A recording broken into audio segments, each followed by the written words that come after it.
Монгол Улсын ерөнхийлөгч Хунагийн хөрөлсөхөд цөлжилттэй дэмжих тухай нэгдсэн үндэсний байгууллагын конвенцлуудын 17 дугаар баг гуралд оролцож байгаа бүгд найрамдах Солонгос Улсын ерөнхийлөгч Асан Мун Жэнийг хүлээн авч уулзлаа. Тэрээр 2018 онд Монгол Улсын ерөнхий сайдын хувьар бүгд найрамдах Солонгос улсад албан ёсны айлчлал хийхдээ ерөнхийлөгч Мун Жэнд бараалгаж харилцаа хамтын ажиллагааны олон асуудлаар ярилцаж байсан. Байгаль орчныг хамгаалах, цөлжилт, газрын дороотлыг бууруулах хүрээнд хоёр орны засгийн газар 20 дахь жилдээ ногоон хэрэм төсөл хэрэгжүүлж тэрбумод үндэсний хөдөлгөөнд Солонгосын төр хувийн хвшил идэвхтэй хамтарч байгааг тэмдэглэлээ. Бүгд найрамдах Солонгос улс нь цөлжилттэй дэмжих тухай нэгдсэн үндэсний байгууллагын конвенцлуудын 10 дугаар баг гурлыг 2011 онд эх орондоо зохион байгуулсан.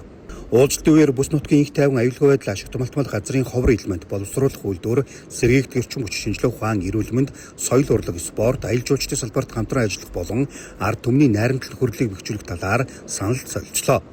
2021 онд ерөнхийлөгч хөрөлсөх Мун Жэ нарын гаргасан хамтарсан тунхаглалд стратегийн түншлэлийн харилцааг улс төр аюулгүй байдал, худалдааг хөрөнгө оруулалт, эдийн засаг, боловсрол, шинжилгээ ухаан, технологи, байгаль орчин, эрүүл мэнд, соёл, аялал жуулчлалт, иргэдийн харилцаа, бүс нутаг олон улсын давцан дахь хамтын ажиллагаа гэсэн 5 тулгуур чиглэлд өргөжүүлэн хөгжүүлэхээр тохиролцсон юм а.